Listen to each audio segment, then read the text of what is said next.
Luis el XIV de Francia. Se creyó un dios, pero su reino apestaba. Luis el XIV solo se bañó 3 veces en su vida.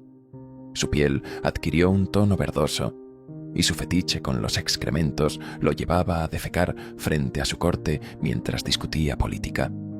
Versalles, su palacio dorado, era un lodazal de orina y podredumbre, y entre los espejos y perfumes rancios escondía un secreto aún más siniestro: un prisionero tras una máscara de hierro, condenado al olvido para preservar la gloria de un rey en descomposición. Luis el XIV nació rodeado de presagios. Su madre, Ana de Austria, lo había concebido tras años de infertilidad, lo que hizo que la corte lo considerara un niño milagroso. Su nacimiento fue celebrado con una euforia casi religiosa, y desde sus primeros días el pequeño Luis fue tratado como algo más que un príncipe. Era un elegido de Dios, el sol que iluminaría a Francia. Aquel mito sería alimentado hasta convertirse en una obsesión. Su infancia, sin embargo, estuvo lejos de la serenidad que un futuro monarca debería haber conocido. La guerra civil, conocida como la Fronda, estalló cuando aún era un niño, obligándolo a huir de París en medio de la noche junto a su madre y su regente, el cardenal Mazarino. Luis recordaría siempre aquellas jornadas de terror, donde nobles traicioneros y una turba enfurecida amenazaban con derrocarlo. Años después, en sus memorias, confesaría que desde entonces supo que nunca podría confiar en la nobleza. Cuando finalmente recuperó el control del reino, Luis tenía claro su propósito: jamás permitiría que alguien desafiara su autoridad. Desde muy joven, comenzó a desarrollar un carácter egocéntrico y autoritario. Se contemplaba durante horas frente a los espejos del palacio, observando cada gesto, cada movimiento, perfeccionando la imagen que los demás debían ver. Aprendió a controlar su presencia de una manera casi hipnótica, entendiendo que el poder no solo se imponía con la espada, sino también con la apariencia. Muy pronto, su obsesión con la imagen se convirtió en un fetiche. No soportaba que nadie lo mirara directamente sin su permiso. Cada vez que entraba en una habitación, los cortesanos debían inclinarse, y si alguien levantaba la mirada sin autorización, era castigado con el exilio o la humillación pública. Se rodeó de pintores, modistas y perfumistas que tenían la tarea de transformar su cuerpo en un símbolo. Si el Rey Sol era inmortal, su carne debía parecer perfecta. Pero su perfección era solo una ilusión. Desde joven, sufría de problemas digestivos crónicos, algo que lo llevaba a padecer constantes dolores de estómago e hinchazón. En lugar de buscar remedios convencionales, sus médicos le recomendaron enemas y purgas regulares, lo que pronto se convirtió en una obsesión.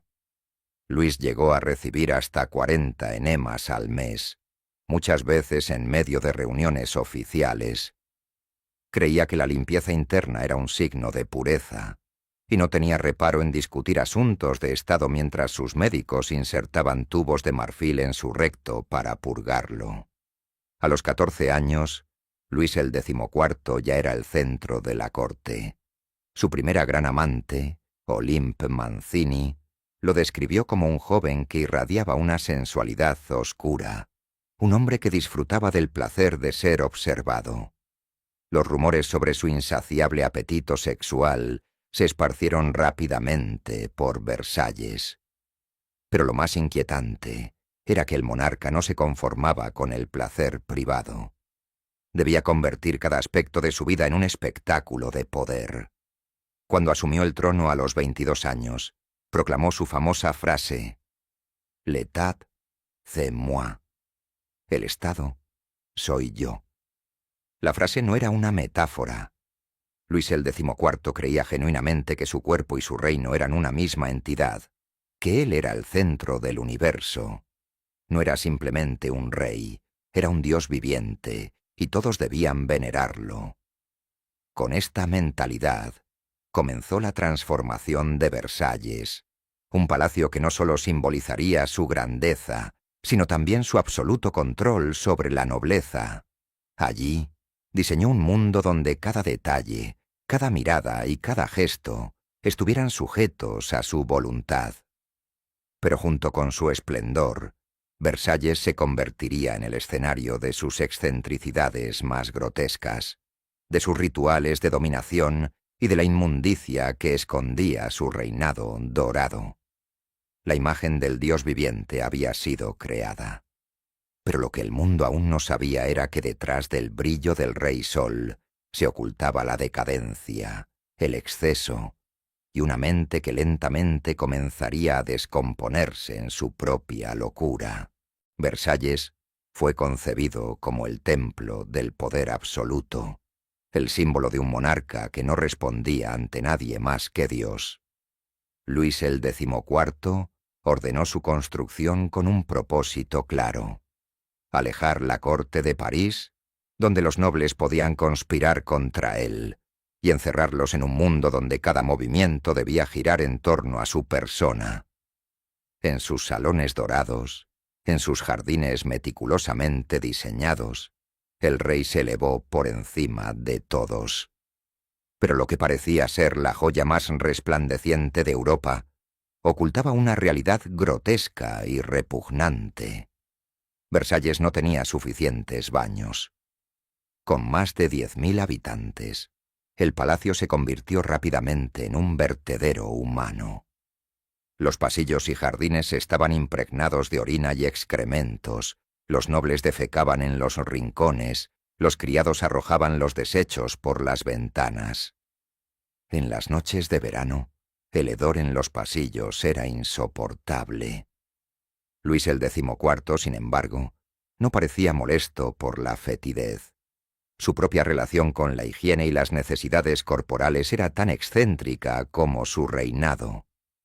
Desde joven, había desarrollado un fetiche peculiar. Hacía sus necesidades en público.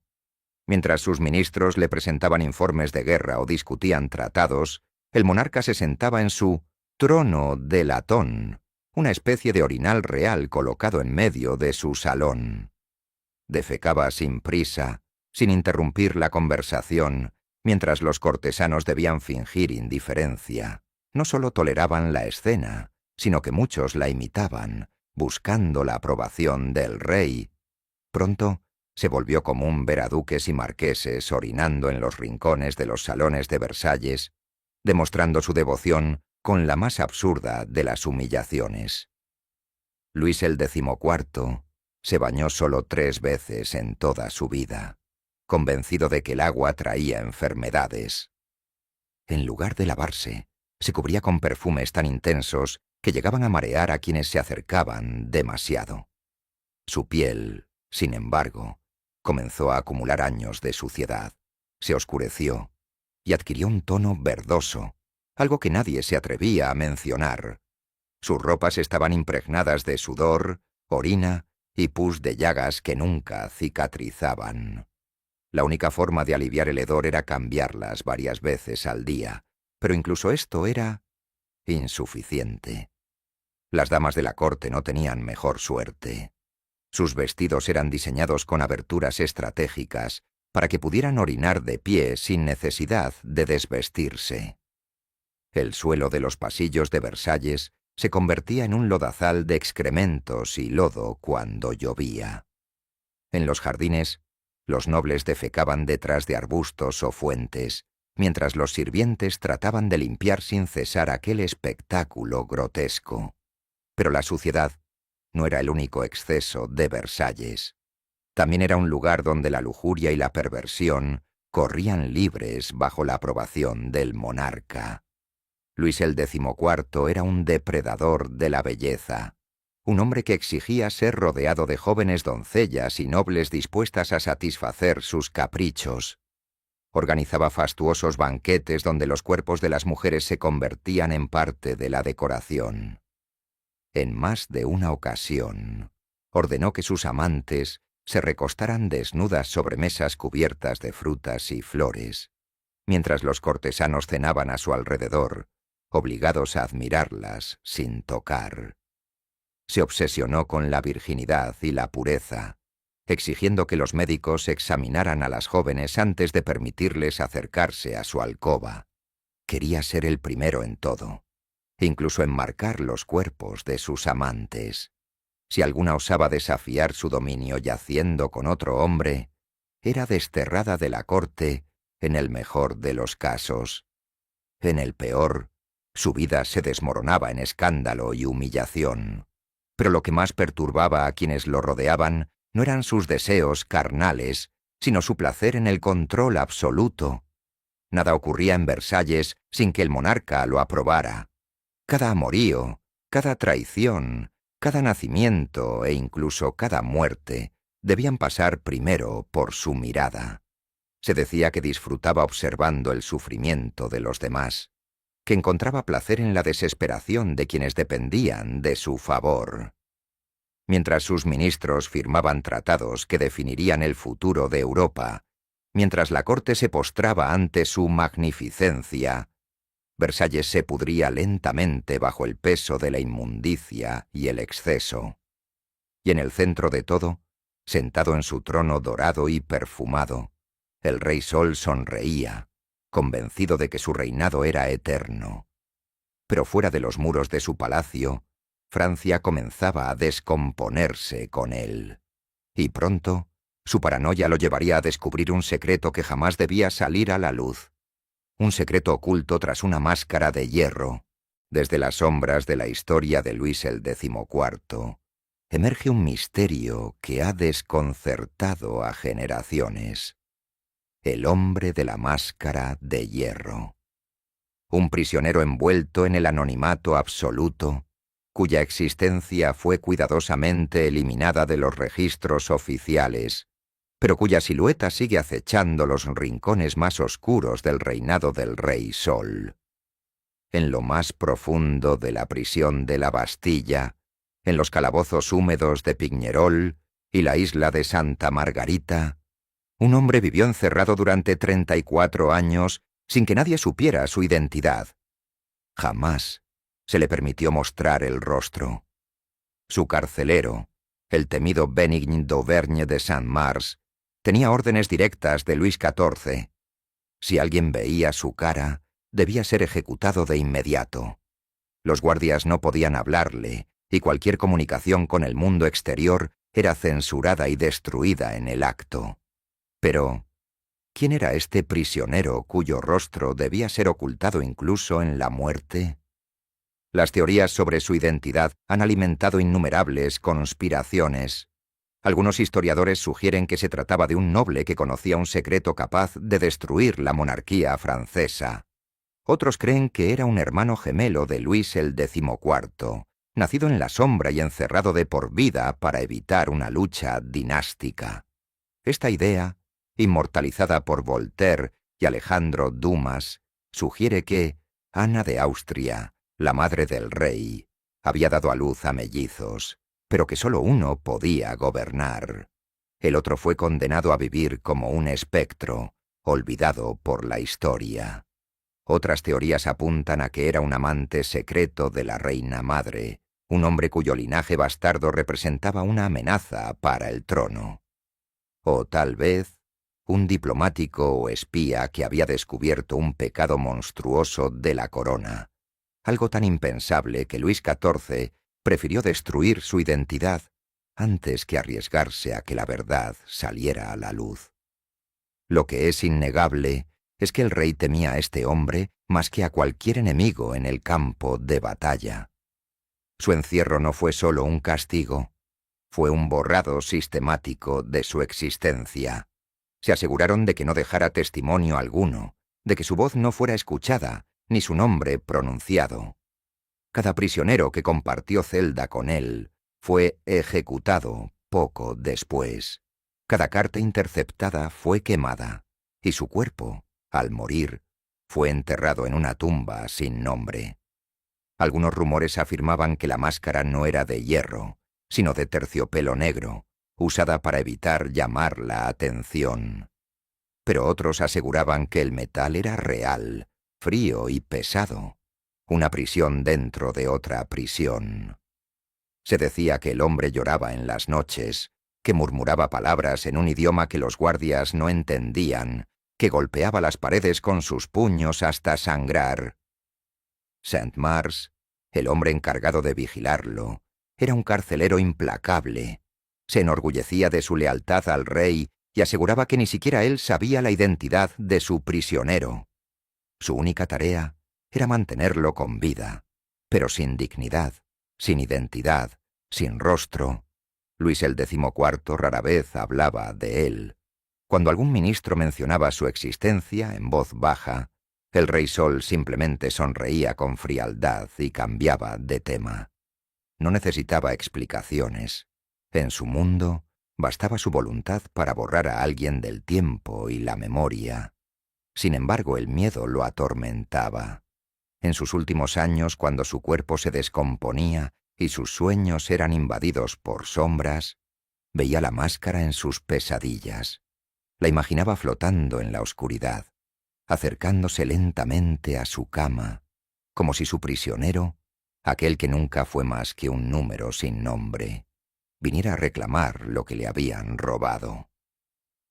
El hombre de la máscara de hierro murió en 1703, después de décadas de olvido. Pero su historia jamás se desvaneció del todo. En los pasillos de la Bastilla, los guardias aseguraban escuchar pasos cuando nadie estaba allí, susurros en las celdas vacías, una presencia que nunca se marchaba. Tal vez porque, aunque Luis el XIV creía controlar el destino, el mayor de sus secretos jamás pudo ser enterrado del todo. Y en los rincones oscuros de Versalles, entre espejos y tapices dorados, su sombra sigue acechando, esperando el día en que la verdad sea finalmente revelada. En los pasillos dorados de Versalles, donde una vez resonaban las risas y los acordes de la música cortesana, un hedor insoportable comenzó a esparcirse. Al principio los cortesanos fingieron no notarlo.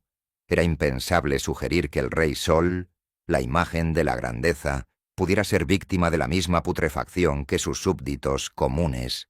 Pero conforme los días avanzaban, el aire en la corte se volvió irrespirable. Luis el XIV estaba muriendo, y su muerte sería un espectáculo de decadencia y horror. El monarca, que había gobernado Francia con puño de hierro durante más de 70 años, se descomponía en vida. Su cuerpo, una vez esbelto y majestuoso, estaba ahora hinchado, pálido y cubierto de úlceras supurantes. Pero lo peor estaba en su pierna. Una gangrena implacable avanzaba sin freno, devorando la carne del rey desde dentro. Un agujero negro y putrefacto se abría en su extremidad, exhalando un hedor que ni los mejores perfumes de la corte podían disimular. Los médicos reales, aquellos que durante décadas lo habían drenado con sangrías y purgas interminables, se arrodillaban ante él con impotencia. Intentaban todo: baños de aceites esenciales, cataplasmas de hierbas podridas, elixires de oro y mercurio. Pero nada podía detener el avance de la putrefacción. En sus últimos meses, Luis el XIV vivió en un estado de pesadilla constante. Sus días transcurrían entre fiebre y delirios, su mente atrapada en visiones aterradoras. A veces susurraba nombres de cortesanos muertos, de amantes olvidadas, de enemigos que él mismo había condenado. En la oscuridad de su alcoba, envuelta en cortinas de terciopelo púrpura, juraba que veía sombras moviéndose por la habitación, figuras espectrales que lo observaban en silencio. Los sirvientes que lo atendían evitaban mirarlo directamente. No solo porque era el rey, sino porque su cuerpo era una visión insoportable. Su piel se había vuelto amarilla y grisácea, sus labios se cubrían de costras secas, y su aliento despedía un aroma a carne podrida. Algunos decían que su cuerpo ya había comenzado a morir antes de su espíritu. Las noches eran las peores. En la penumbra, el monarca gritaba en agonía, llamando a los médicos, a los sacerdotes, incluso a los muertos. Su dolor era insoportable, pero su miedo lo era aún más. Se negaba a dormir, temiendo que la muerte lo reclamara en cualquier momento. Los rumores en la corte crecían. Algunos susurraban que era un castigo divino, que Dios mismo le estaba haciendo pagar por su arrogancia y su crueldad. Otros afirmaban que su propia sangre estaba maldita, envenenada por los elixires alquímicos y los remedios que había consumido obsesionado con la inmortalidad. Pero lo que más aterrorizaba a todos era el hedor de su habitación. El perfume ya no servía. El almizcle más fuerte no podía enmascarar el olor de la muerte. Cuando sus médicos le cortaron un pedazo de piel para examinar la gangrena, los gusanos ya estaban allí, moviéndose dentro de la carne del rey aún vivo. Madame de Maintenon, su última esposa y confidente, apenas podía acercarse a él. Se tapaba la nariz con un pañuelo impregnado en flores, pero el hedor aún la perseguía cuando salía de la habitación. Veía al hombre que alguna vez se creyó inmortal, reducido a un cadáver que aún respiraba. El 25 de agosto de 1715, cuando la fiebre había consumido lo poco que quedaba de su mente, Luis XIV llamó a sus nietos. Su voz, antes poderosa y dominante, se había vuelto un susurro quebrado. «Soy el sol», dijo, con los ojos vidriosos. «El sol nunca muere». Pero el sol de Francia se apagaba. 4 días después, en la madrugada del 1 de septiembre de 1715, el rey Sol exhaló su último aliento.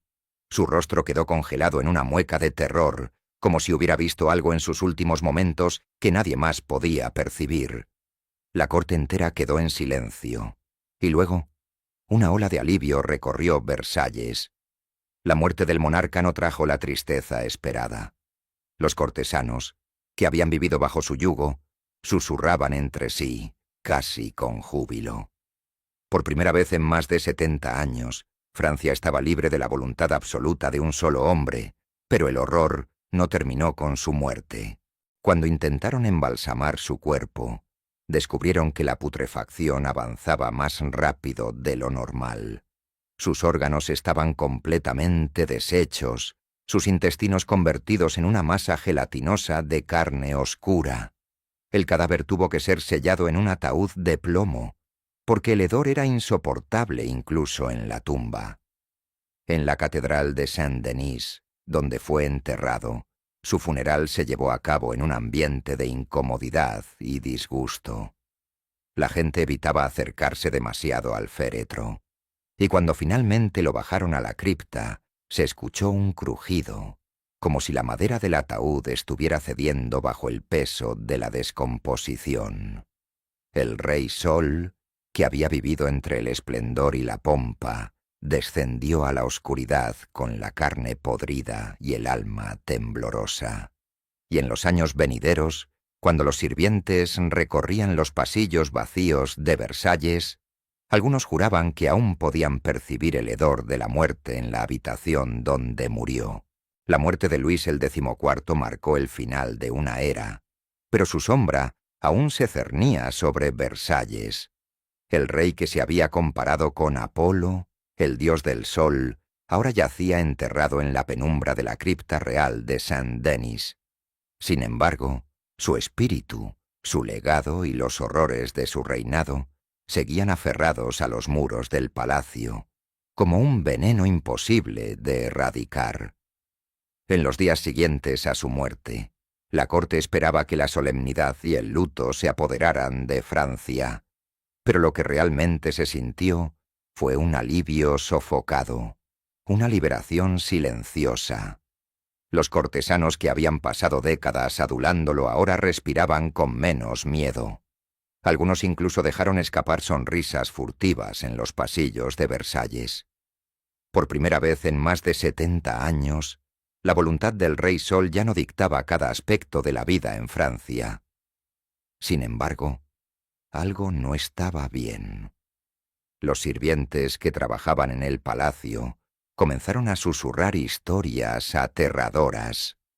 Aseguraban que en la noche escuchaban pasos en la galería de los espejos, como si alguien caminara con la misma arrogancia con la que el monarca lo había hecho en vida. Otros afirmaban que veían sombras deslizarse por los pasillos y que el perfume almizclado que el rey usaba para cubrir su hedor aún flotaba en el aire, aunque nadie lo hubiera rociado. Las supersticiones crecieron cuando se comenzaron a recordar las profecías que Nostradamus supuestamente había dejado siglos antes. Se decía que el astrólogo había predicho el día exacto de su muerte, asegurando que el sol se apagaría en la vejez, tras una larga agonía. Los cortesanos más supersticiosos creían que la muerte del monarca había desatado un mal augurio sobre Francia. Pero el verdadero terror ocurrió cuando comenzaron los problemas con su tumba. El cuerpo de Luis el XIV, ya sellado en un ataúd de plomo, fue depositado en la cripta de la Catedral de Saint-Denis, junto con los restos de otros monarcas franceses. Pero algo perturbador ocurrió en la ceremonia de entierro. Cuando los sepultureros bajaron el ataúd, se escuchó un crujido espantoso. Al principio pensaron que era la madera cediendo, pero cuando abrieron la tumba para corregirlo, el hedor de la descomposición invadió la catedral con una fuerza que hizo que varios asistentes se desmayaran. Los sacerdotes apresuraron el cierre del sarcófago, convencidos de que la carne del Rey Sol se estaba pudriendo a una velocidad antinatural. Días después, comenzaron los rumores más oscuros. Algunos sacerdotes que vigilaban la catedral afirmaban que se escuchaban golpes provenientes de la cripta, como si el rey no quisiera permanecer enterrado. Otros aseguraban que, en las noches de tormenta, se veían destellos en la tumba de Luis el XIV, como si una luz tenue luchara por salir de su encierro. Las historias se propagaron hasta Versalles, donde los criados evitaban caminar por ciertos pasillos al anochecer. Algunos afirmaban que habían visto una sombra alta con una capa real deslizándose entre las habitaciones, mientras que otros juraban haber escuchado la voz del monarca ordenando silencio en el salón de audiencias, aunque no había nadie allí. Pero el peor de los presagios llegó años después, cuando la Revolución Francesa estalló y las tumbas de los reyes fueron profanadas. En 1793, cuando los revolucionarios irrumpieron en Saint-Denis y exhumaron los cuerpos de los monarcas, lo que encontraron los dejó aterrorizados. El cadáver de Luis el XIV no estaba como esperaban. A diferencia de otros reyes cuyos cuerpos estaban esqueléticos o reducidos a polvo, su cadáver aún conservaba pedazos de piel marchita y cuencas oculares que parecían observar a quienes abrían su tumba. Sus manos estaban crispadas en una postura de agonía, como si incluso en la muerte hubiera sentido el tormento de su propia putrefacción. Algunos testigos aseguraron que, en el momento en que levantaron su ataúd, una ráfaga de viento helado recorrió la catedral, apagando todas las velas en un instante. «Es una maldición», murmuró uno de los presentes, incapaz de soportar el peso de la escena. Los restos de Luis el XIV fueron arrojados a una fosa común junto con otros monarcas. El Rey Sol, el hombre que había construido un palacio dorado para su propia gloria, terminó en una tumba anónima, devorado por el tiempo y el olvido. Pero la historia no terminó allí. Incluso siglos después, el fantasma de Luis el XIV sigue acechando Versalles. Vigilantes nocturnos y turistas han reportado extrañas figuras caminando por los salones. En ocasiones, se han captado sombras inexplicables reflejadas en los espejos del palacio, como si la silueta del monarca se negara a desaparecer de su hogar dorado. Algunos aseguran que se puede oír el eco de sus pasos en la galería de los espejos, y que en ciertas noches una risa ronca resuena entre las paredes, como si el Rey Sol estuviera burlándose de quienes creen que realmente se ha ido.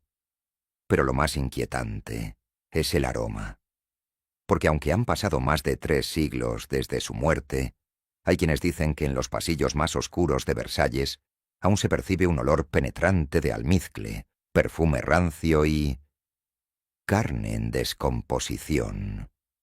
Y entonces, los que escuchan estas historias se preguntan si Luis el XIV realmente murió, o si su alma sigue atrapada en la podredumbre de su propio reinado.